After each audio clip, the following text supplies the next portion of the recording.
The doors at the Ontario Science Centre are now locked for good. We're going to tell you the reasoning behind the sudden closure. And we're following a quadruple shooting in Woodbridge where one person is dead.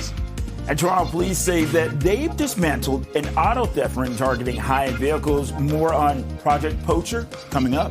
This is Live at 5.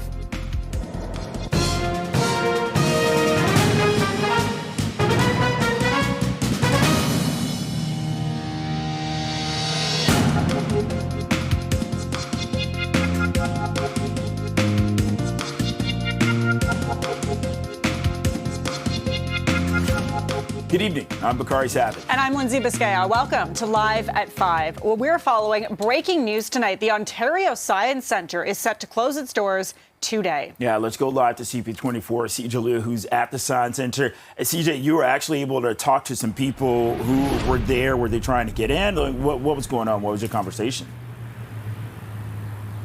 Yeah, Bakari, people were rushing down here when they found out the Science Centre is closing for good. The public really only got a few hours notice that the center is now shut down. We spoke with people who got married here, who met here and now have kids of their own. We saw people who came here as a kid, are now parents and are bringing their kids back, hoping that they could step in the doors once again before it's shut down. But as of right now, after opening in 1969, the doors at the Ontario Science Centre are officially closed. And the reasoning is because the province says the roof is no longer safe. This building is no longer structurally sound. This follows an engineering report that says the roof could collapse and is in high-risk condition. It says the roof panels need to be fixed before the end of October, especially before winter arrives, and the weight of heavy snowfall could potentially cause a roof to cave in. Ultimately, it says the building is at its end of life. Now, fixing the roof would cost up to $40 million, but the province estimates it will cost $478 million to fix all the failing infrastructure and to sustain programming.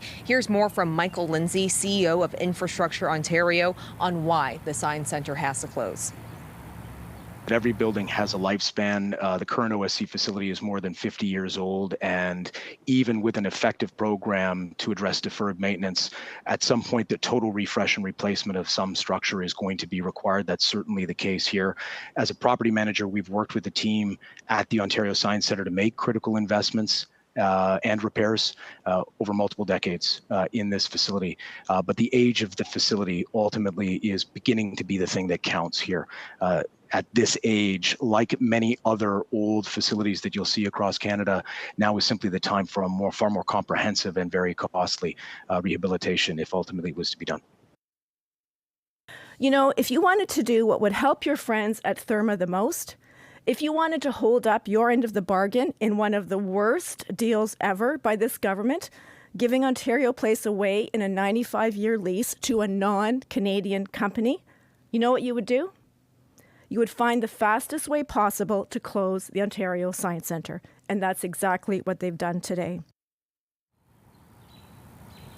And like she mentioned, the closure of the Science Centre comes against the backdrop of Premier Doug Ford's controversial decision to move the Science Centre to Ontario Place. He hopes to have that open by 2028. But as of right now, around 2,000 kids were scheduled to attend camp here at the Science Centre over the last 2 weeks. All of those kids and their families will be reimbursed, or their camps will be relocated to another place. The city is also looking at different plans and plans to introduce a motion next week to see how the province can make this move a bit easier. Back to you, Bakari and Lindsay. Yeah, just such shocking news. A very sudden goodbye. CP24's CJ Liu reporting live for us from the Science Centre. Thanks, CJ. In other news we're following today, one person is dead after a quadruple shooting at a home in Woodbridge. Okay, right now let's go live to CP24's crime analyst, Steve Ryan, who's been at the scene pretty much all day. Okay, Steve, we also have to talk about the factor of time in this case. Can you tell us what police are up against?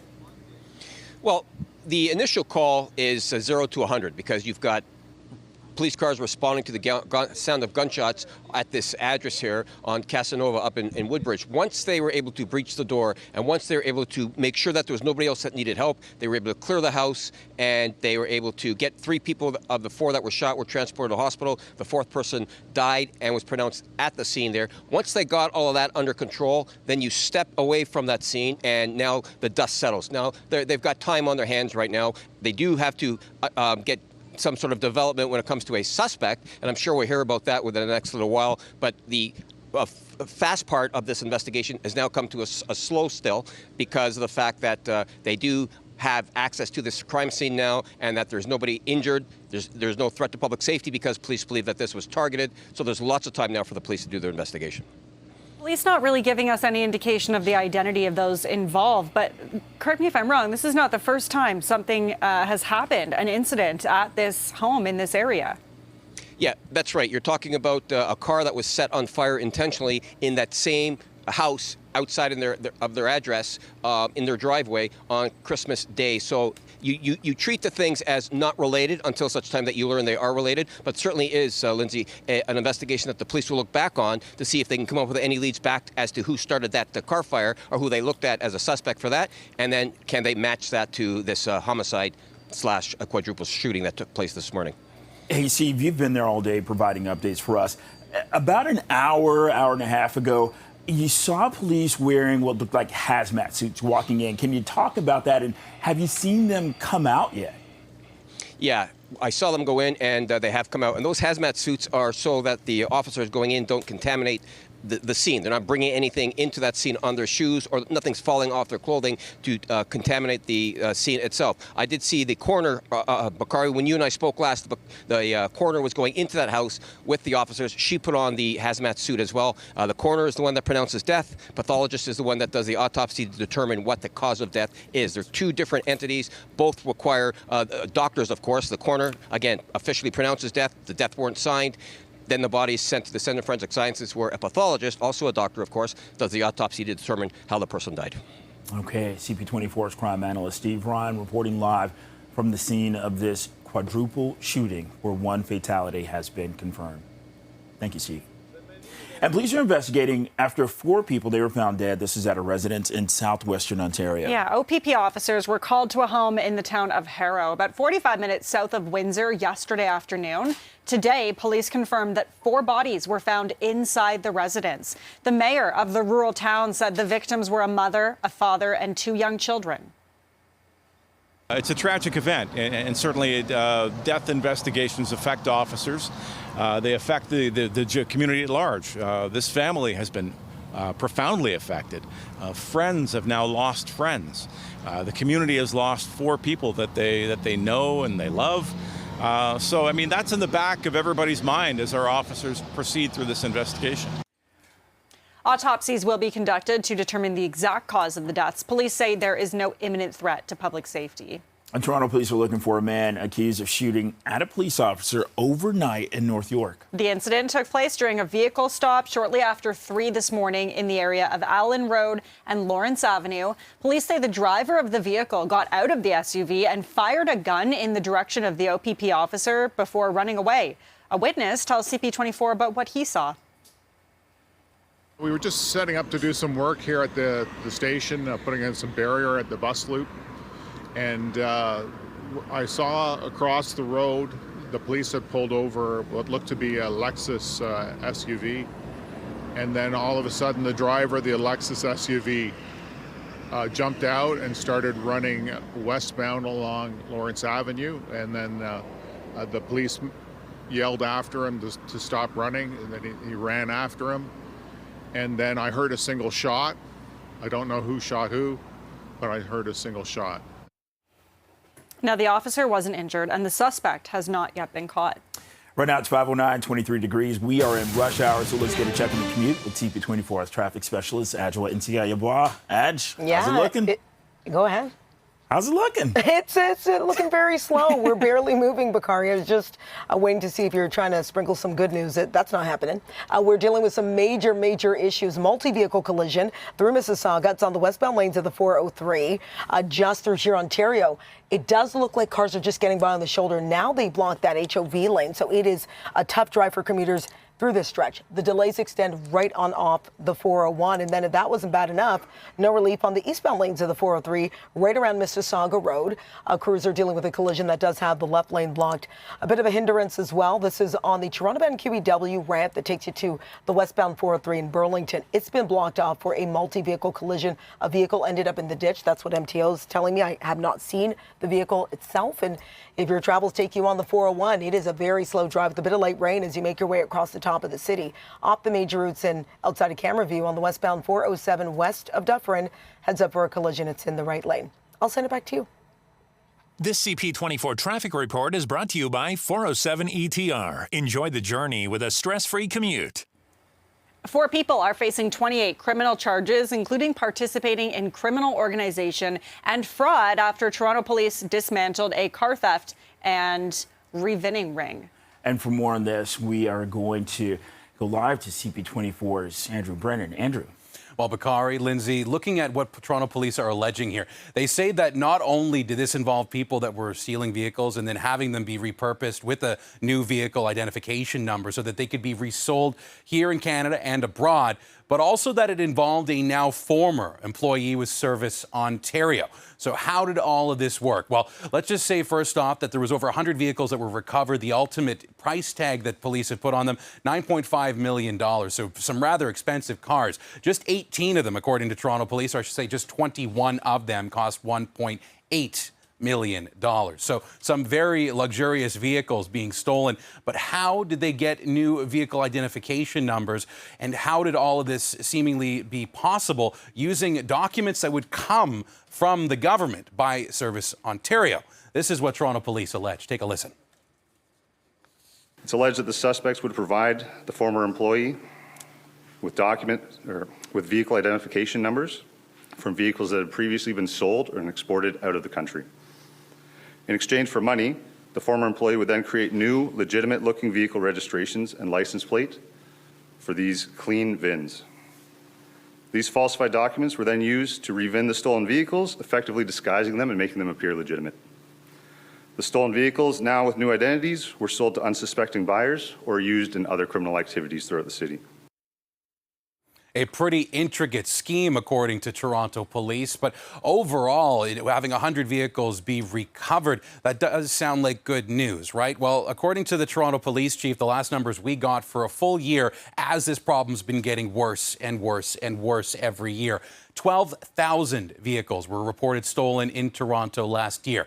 So looking at these, plus the ones that Toronto police have announced over the last few months, I've counted roughly 360 vehicles just in Toronto that have been recovered. So quick math, Bakari, that's roughly 3 in 100 stolen vehicles that are actually being recovered by Toronto police and their partners around the country. I'll send it back to you and Lindsay. Okay, CP24's Andrew Brennan live in studio. Thanks a lot. And with that, it's 5:12, 23 degrees, feeling like 30 outside. This is Live at 5. We're heading into another busy weekend here in Toronto. Coming up, we will have more with Melissa Duggan on how you can navigate multiple changes and closures if you're planning to take transit around the city. Stay with us.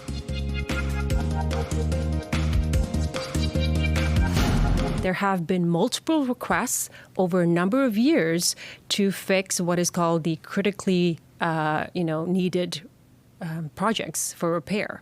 And as the Auditor General has pointed out, those requests have been repeatedly denied by this government. And so what needs to happen is for the government, the Ford government, to make the necessary investments to repair the Science Centre and keep it where it is. With that, more now on our top story tonight and the sudden closure of the Ontario Science Centre. Toronto Mayor Olivia Chow releasing the following statement, quote, "The announced closure of the Ontario Science Centre is a painful loss for the city across generations, new and old." The mayor went on to say, I'm deeply disappointed that successive provincial governments have let it fall into such disrepair over the years. There is a motion coming to next week's City Council meeting to explore the province's responsibilities related to the Ontario Science Centre. I support that motion, and I look forward to the debate at Council.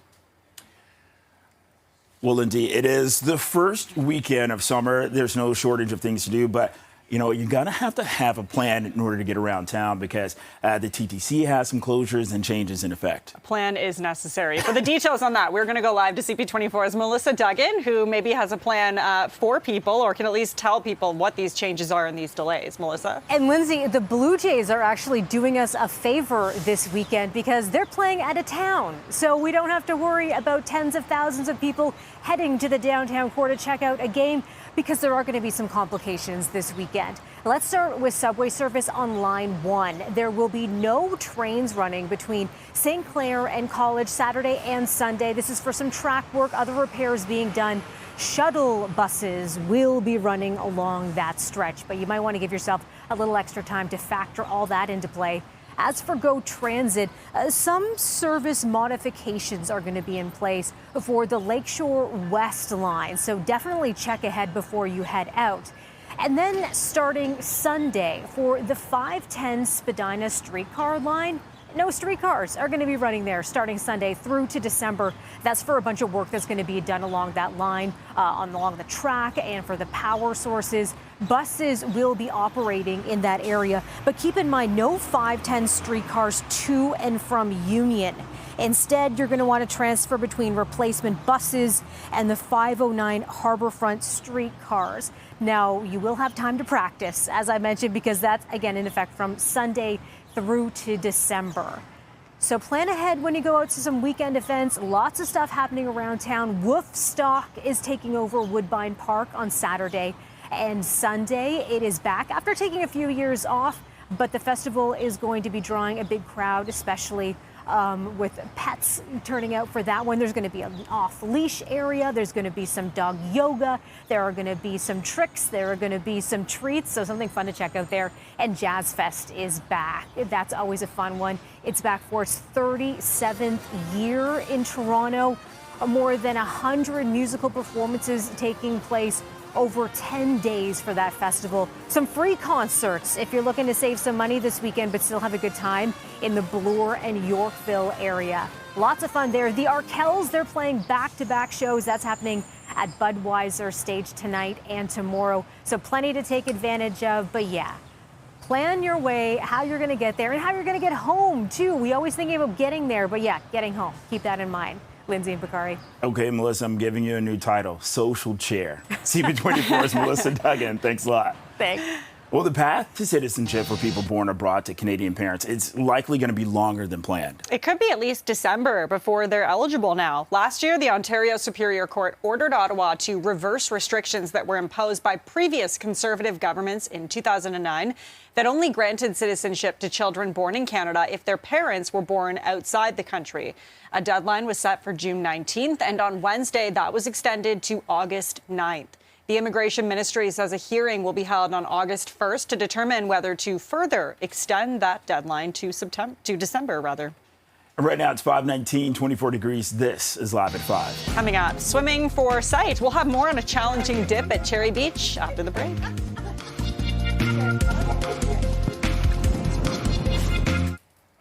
All right, after dropping the first 3 games of the Stanley Cup final to the Florida Panthers, the Edmonton Oilers, they have climbed back into the series with 2 consecutive wins. And they'll be looking for more tonight when the teams meet in Edmonton. So with more on tonight's matchup, here's CTV's Scott Hurst. Home ice advantage plays a factor in any game. It's going to be tonight with Edmonton returning back to the city. You can bet the arena is going to be buzzing. The whole city's going to be buzzing as well. And so it will be loud. And this will be the home ice advantage that Edmonton really needs to win this decisive Game 6 and send the series back to Florida for a Game 7. So the Stanley Cup once again will be in the arena tonight because ultimately, despite all the hype and despite maybe all the momentum that Edmonton might have, let's not forget Florida still has the upper hand here, still leading this series 3-2. Edmonton might have won the last 2, but of course, don't forget, Florida won the first 3, and it looked like this series might be a sweep until Edmonton had a decisive win in Game 4 and then held on for Game 5. So here we are, Friday night in Edmonton. It's going to be loud, it's going to be packed, and even outside the arena, a lot of people have been gathering. No doubt they'll be loud again tonight in the Ice District. Here's more from goalie Stuart Skinner on what's been the key for the success recently. I think we got a lot of guys that are just fully committed to playing on both ends of the ice, which is, I mean, to say the least, it's an absolute need, especially this time of year. So really proud of the group, and we got to continue to bring that, even elevate. All right, Renee, so we waited a couple extra nights to get here to Game 6 from Game 5, and we're going to have to wait a couple extra nights as well. If Edmonton can hold on and win tonight and shift this series back to Florida, Game 7 will go Monday night in Florida, so mark your calendar for that. Well, a special swim took place this morning at Cherry Beach to raise awareness of an upcoming charity event. I'm going to hold it a little tighter. Where are you? Right here. Fighting Blindness Canada CEO Jennifer Jones took to the water for a 1-kilometer swim without any visual cues. A former competitive swimmer was joined by a guide who helped her carry out the swim safely. And this comes ahead of the charity's Move for Sight event this weekend. It's I think a humbling experience, and I'm grateful for it. I don't want to do it every day, but I think it's a good touch point on what a lot of people have to face every day, and they don't necessarily have a guide, and they may not be in familiar territory either. Move for Sight takes place across Canada, including here in Toronto on Sunday, and you can find more details at moveforsight.ca. It is 5:24, 24 degrees. This is Live at 5. And still ahead, celebrating National Indigenous Peoples Day. We're going to have more on the ceremony this morning and the significance. Stay with us.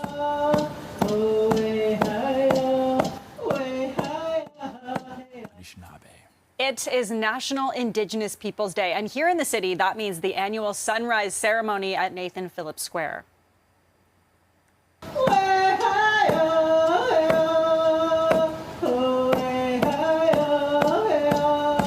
The ceremony is an Anishinaabe tradition that pays tribute to Indigenous traditions and culture, expressing gratitude for all creation and embracing the good life. The ceremony includes a spirit cleansing with sage and a pipe ritual with tobacco.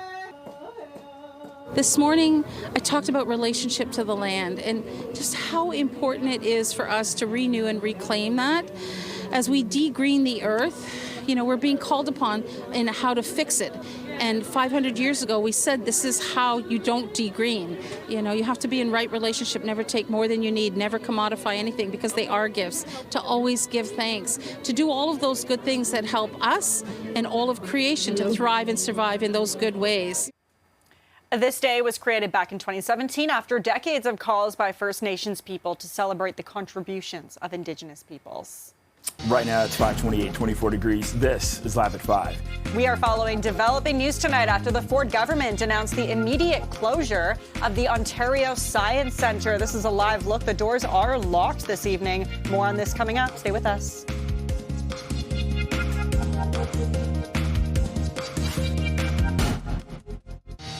The doors at the Ontario Science Centre are now locked for good. We will tell you the reasoning behind the sudden closure.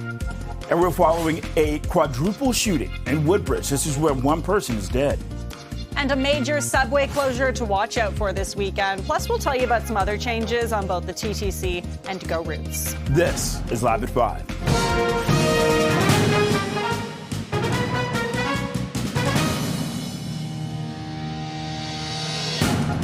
Good evening. I'm Lindsay Biscaya. And I'm Bakari Savage. We're following developing news. The Ontario Science Centre, basically, the doors have been closed. They're locked as of right now. We're going to go live to CP24's Sija Liu, who is at the Science Centre tonight. Sija, this was a very sudden closure. Tell us what we know so far. Yeah, Lindsay, well, after 55 years of operation, the public just got hours notice before shutting the doors down. And right now, no one can enter these doors anymore. They are officially closed. The province says they are shutting down the Ontario Science Centre because the roof could collapse at the building has serious structural issues. This follows an engineering report this week that says roof panels in the centre's 3 buildings need to be replaced by the end of October, especially before winter kicks in and heavy snowfall causes pressure on the roof. And fixing the roof would cost up to $40 million and would result in this centre closing for about 2 years. Now, the plans by the Ford government is to relocate the centre and open it at Ontario Place, but that wouldn't be until 2028, the earliest. Now, the news of this closure also came as a surprise to employees. Roughly 300 employees represented by OPSU Local 549 will be impacted by this. And I'm joined live now by the president of the local OPSU here, Michael Fisher. And Michael, Martin Fisher, how blindsided were you by this announcement today? We had no idea that this is going to happen. We heard around 10:30 that there's going to be an all staff at 2 o'clock. And so we were supposed to be informed about that at that time, but then we heard the news in the media at around 12. And roughly, you represent about 300 employees here. Who will be impacted the most by this sudden closure? Yeah, so our local is made up of 3 units. The main one is the Science Centre staff. We are part of the Ontario Public Service, but there's also 2 companies that contract the cafeteria and the cleaner. So it's about 30 people each. They're the most vulnerable. They're racialized. Many of them are new immigrants, and their employers have a contract with the Science Centre to deliver these services, right? So it's not the Science Centre and the province that decides their fate, it's their employers. So what we're hoping for is to get assurances from the province to allow these workers to stay on the payroll until they find other work or potentially continue working for a much longer time. The other staff, of course, have been assured that there is no immediate job losses and that people who are scheduled will get the time that they're scheduled for. But our question is, how long is that? And can we keep the staff on until the new Science Centre opens? That is really what we ask for. And as you say, repairing the building is $40 million. I'm quoting you, what you said. The new Science Centre is $500 million. So for the province and the people, it would be a lot cheaper to repair the Science Centre, have a presence at the pods at Ontario Place, not build a new Science Centre, just repurpose what's already there. We could keep this iconic building, that's the first one in the world, and have more Science Centre for less money. And what are your biggest concerns at this moment? I know they mentioned no immediate job loss, but 2028 is still a long ways away. Where is your head at now? What are your concerns right now? Well, I work with the public, with the schools that come here every day. That's my biggest concern, right? Like, I know there's lots of parents who have scheduled camps for their kids at the Science Centre, and now they're told their camp is going to be at a school nearby, right? Our staff are scrambling next week to get this set up. There is people that talked to that came here today because they heard the news going to be closed. It's maybe the last time they ever see it. So this place has an extremely important role in this community. When you look around, there's all these high rises. Lots of people have grown up here, gone to the Science Centre, and it has changed careers. So really, that's the immediate concern. How does it impact people of Ontario and the people in the community? This was a gift to the people of Ontario. The people of Ontario have not been asked what they want to do. So I think the best way to go forward is for the province to ask the people, what do you actually want? And then get an answer and actually do what the answer is.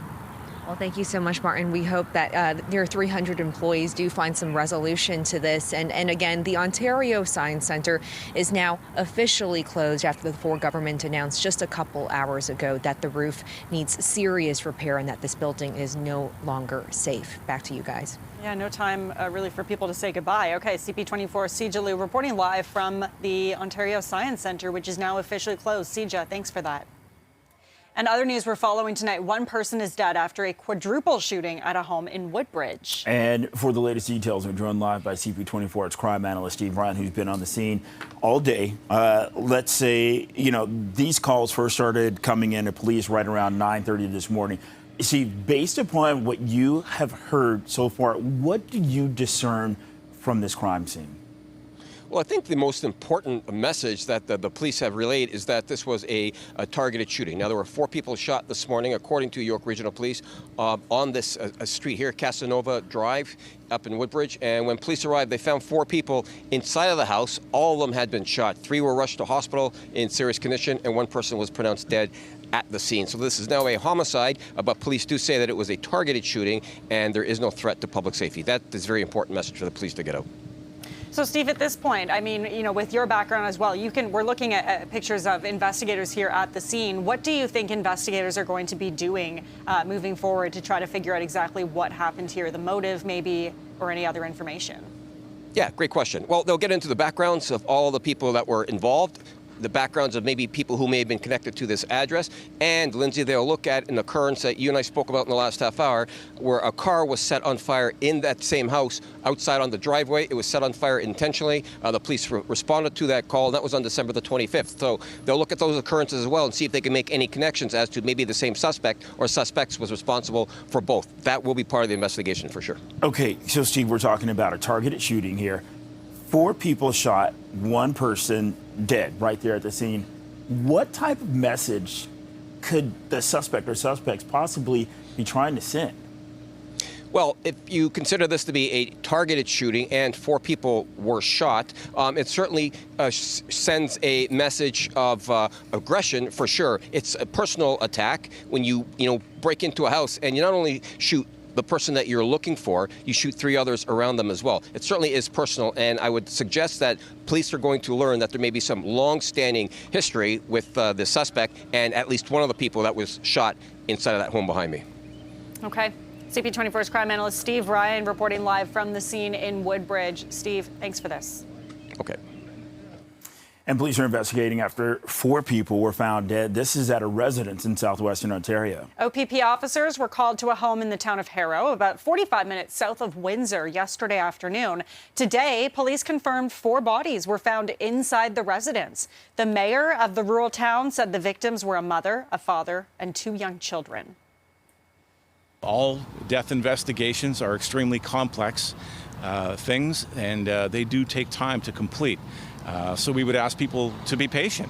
The answers will come, but they're not going to come today. We need some time to proceed in this investigation before we can come to any definitive outcome. An autopsies will be conducted to determine the exact cause of deaths, and police say that there is no imminent threat to public safety. In other news, Toronto police are looking for a man accused of shooting a police officer overnight in North York. The incident took place during a vehicle stop shortly after 3 o'clock this morning in the area of Allen Road and Lawrence Avenue. Police say the driver of the vehicle got out of the SUV and fired a gun in the direction of the OPP officer before running away. A witness tells CP24 about what he saw. I just saw the driver bolted out of the Lexus and started running, and then the policeman started running right after him. So I don't know much more than that. Did you see the officer come back after the pursuit? I did not, no, because we were starting on our barrier wall project. So at that point, we were doing our own work. But it was just so many. At that point, there was just so many blinking lights, and it's hard to say what was going on after that. So. Pretty startling, though, for 3 o'clock in the morning. When I yeah, it's just like something out of the movies, as they say. The officer was not hurt. The suspect has not been caught yet. It is 5:40 now, not exactly an ideal time to be on the roads, but our traffic specialist, Adjoa, standing by, watching everything go down. Yeah, I am watching it all go down, Lindsay, and you're right, it's not the ideal time. You name the route, it's jammed, and then on some routes, you can add problems which are impacting and slowing down the drive. So we have this brand new problem. It's on the DVP North on the approach to Don Mills. Stalled vehicle off to the side, but Toronto Transportation is blocking that right lane, headed towards the 403 into Mississauga. Westbound 403 through here, Ontario. At one point, we only had the right lane getting by following a collision. I can give you a bit of good news. Problems have cleared. Delays are still there from the 401. And on the 401, just take a look at that afternoon drive. It is a slow go. It continues busy across the top of the city, and then seeing some rain delays as you head further east if you're headed out towards Durham. Outside of camera view, paid a bit of extra money towards the 407. On the westbound 407 west to Dufferin, crew still dealing with the collision in the 2 right lanes. I'll send it back to you. All right, with that rush hour commute, Adjoa Insia. Thanks a lot. And police have made a second arrest in the shooting death of a teen in Scarborough last weekend. 29-year-old Leon Foster is now facing first-degree murder charges. The fatal shooting happened at a plaza at Birchmount Road in Glendower Circuit, south of Finch, on Saturday afternoon. 16-year-old Kaylin Ryder Downey turned up a short time later at a hospital with gunshot wounds, and that's where he later died. 45-year-old Kevin Lindo was arrested Wednesday and has also been charged with first-degree murder. 4 people are facing 28 criminal charges, including participating in criminal organization and fraud after Toronto police dismantled a car theft and revending ring. For more on this, we're going to go live to CP24's Andrew Brennan with the details. Andrew, what do we know at this time? Well, Lindsay Bakari, what we know from Toronto police is that this alleged scheme involved, apparently, it seems, a now former employee with ServiceOntario. Now, why? In fact, were they involved? We don't know. We do know that this employee allegedly was using documents that came from ServiceOntario to essentially whitewash the documents that came with a vehicle or the vehicle registration number or license plate so that they could then be resold in the domestic market without anyone being allegedly the wiser. Now, we're talking about 100 vehicles here that are roughly, give or take 100, being recovered with a price tag of $9.5 million, according to Toronto police. A lot of luxury vehicles included as well. There was 21 of them that had a price tag of $1.8 million just for those 20-odd vehicles. So these, according to Toronto police, being stolen over the last several months. This investigation began in January, and we're told why was because in a separate Toronto police investigation, they came across some documents from ServiceOntario that got them thinking that this might be something more nefarious. At least that's what Toronto police is telling us in their announcement today. Here's more as they were making that announcement earlier on. In May of this year, we executed 7 criminal code search warrants throughout the city of Toronto and the GTA on residences, commercial garages, and vehicles. In total, members of this group are responsible for revending over 100 stolen vehicles to date, worth approximately $9.5 million. Throughout the investigation, from that 100, we have recovered so far 21 stolen revend luxury vehicles, valued between $1.5 and $1.8 million. Now, overall, it would be for, of course, insurance pays for a lot of this, but for those that did get their vehicle stolen, it's good comfort to know that it was recovered. But we're talking about 100 vehicles here, and overall, just doing quick math, there's been about 350 vehicles that Toronto police have announced that have been recovered, either in this operation or others going back to March, and roughly 12,000 vehicles are stolen, or roughly one every 40 minutes, according to Toronto police. So is this a big dent in the overall crime spree? No. But is this going to make some people happy? Potentially. I'll send it back to you both. All right, CP24's Andrew Brennan breaking down those numbers for us. Thanks for that, Andrew. It is 5:44 now, 24 degrees. This is Live at 5. We're heading into another busy weekend right here in Toronto, which also includes transit disruptions. We're going to break down all you need to know coming up. Assuming that everything that they're claiming about the Science Centre is true, then it could serve as a warning of what happens when you don't invest in public infrastructure the way that it deserves. And as I mentioned, this is not the only example. We're seeing hospitals shut down across the province, especially in northern and rural areas, because they are not getting the funding and support that they need. But I will emphasize that I do not take it at face value that what Doug Ford is claiming today is actually true. We have been waiting for years to see the engineering report on the bridge that has supposedly been condemned. And that information has never been released. And continuing with our top story now, in the sudden closure of the Ontario Science Centre, Ontario NDP leader Marit Stiles has released the following statement. It says, communities outside the downtown core deserve nice things too. Closing a world-class science and cultural institution is heartbreaking, especially when we know the government's real motive here is to justify Ford's mega spa vanity project. Yeah, the government could have invested in revitalizing the Science Centre, but instead it's using our public money to concoct a sham business case against this important community hub. So we will obviously continue following that story throughout tonight. In the meantime, though, this is the first weekend of summer. There's no shortage of things to do, but you will have to have a plan to get around as there are some transit closures. Okay, so for some details, plan and, maybe how to make sense of this weekend and make plans with other people, we're going to turn to CP24's Melissa Duggan. Okay, Melissa, let's hear it. Oh, I brought my pen and paper this time. He's I'm prepared. showing it. Because there's lots to keep track of. Make a note of this too, Bakari, that weather could be a factor too. With all this humidity we've seen lately, tomorrow we're expecting maybe some pop-up thunderstorm activity. We could see some rainfall. So another thing to consider when you're having fun outside, like maybe tomorrow at Woodbine Park starting at 10 a.m. That's when Woofstock kicks off. It's all about canine culture. There will be treats for dogs and shows and performances, an off-leash dog area, something to check out. It also runs on Sunday as well. Jazz Fest is happening all over town this weekend. Expect those musical sounds to be popping up throughout this city over 10 days. This is the 37th annual event and more than 100 performances, some free ones at Bloor and Yorkville. Okay, but how are you going to get to these events? I want to start with one kind of change to service that's going to be in effect for months to come, really right through to the end of the year, and that's on the 510 Spadina streetcar line.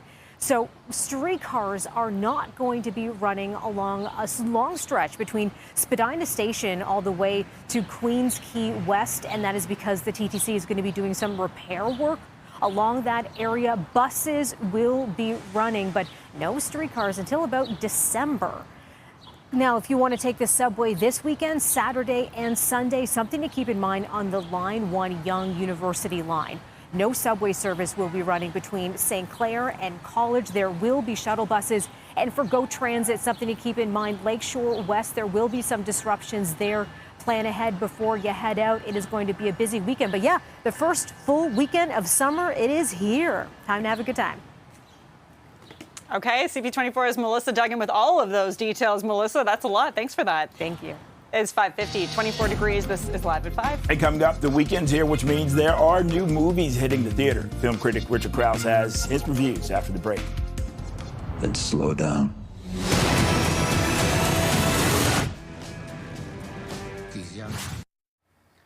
The weekend is basically here, which means it is a great time to catch a flick at the movie theaters. Yeah, one of the films hitting the big screen is Bike Riders, and it stars Austin Butler. It's a thriller following the rise of a Midwestern motorcycle club, the Vandals. And film critic Richard Krause gave this one 3 stars. It's a terrific cast. Tom Hardy, Austin Butler, Jodie Comer, who does an accent here, a Midwestern accent that's absolutely terrific. But for me, the movie kind of plays by the rules. And when you're telling a story about people who do not want to play by the rules, it just seemed like it didn't bring the grit that I wanted. It's entertaining, but I wanted just a bit more of a harder edge to it. So I gave it 3 out of 5 stars, called The Bike Riders, in theaters now. What's your plan for the day? The usual. Hello? Grandma. Danny? Thelma tells the story of a 93-year-old grandmother who gets scammed out of thousands of dollars by someone impersonating her grandson. She sets out on a journey looking for revenge. Krause gave this one 4 stars. You thought it was real, too. Oh, my God. It's a really interesting movie on a number of levels. Funny, smart. It's actually quite thrilling at times. But then at the center of it all is June Squibb, who can only be described as delightful. She's part Ethan Hunt. She's part Jack Ryan, but she is more delightful than the two of them combined. This is a really fun movie called Thelma. I gave it 4 out of 5 stars, and it's in theaters right now. Forgive me, Father, for I have sinned. The Exorcism, starring Russell Crowe, follows an actor with a troubled past who gets a role in a horror film on a set that's rumored to be cursed. Film critic Richard Krause gave this one 2 stars. Unfortunately, as a psychological drama, it doesn't really go deep enough. And then as a horror film, which it sort of turns into as we get in the last half, it just doesn't have enough scares. So I gave it 2 out of 5 stars, even though Russell Crowe, as usual, is commanding in the leading role. Powerful guy, powerful actor, but it just doesn't quite live up to expectations. Despite the new releases, Inside Out 2 is expected to dominate the box office in its second weekend. The new Pixar movie has now earned more than $235 million in both the U.S. and Canada. Right now it's 5:56, 24 degrees, feeling like 31. This is Live at 5. Coming up, the Blue Jays will be looking to bounce back tonight as they kick off a new series against the Guardians. We'll tee that up for you next. Center field, and it is way out of here. Up in White Deck. The Blue Jays return to action tonight to kick off a 3-game series against the Cleveland Guardians. Toronto is coming off a bit of a disappointing series against the Boston Red Sox, losing all 3 games. They will have their hands full against Cleveland, who is in first place in their division and 3rd overall in the league. And first pitch is set to get underway at 7:10 p.m. tonight. I wonder if the dome's going to be open. That should be fun. Well, right now it's 5:59, 24 degrees. This is Toronto's breaking news, CP24. Thank you for watching. CTV News at 6 is next.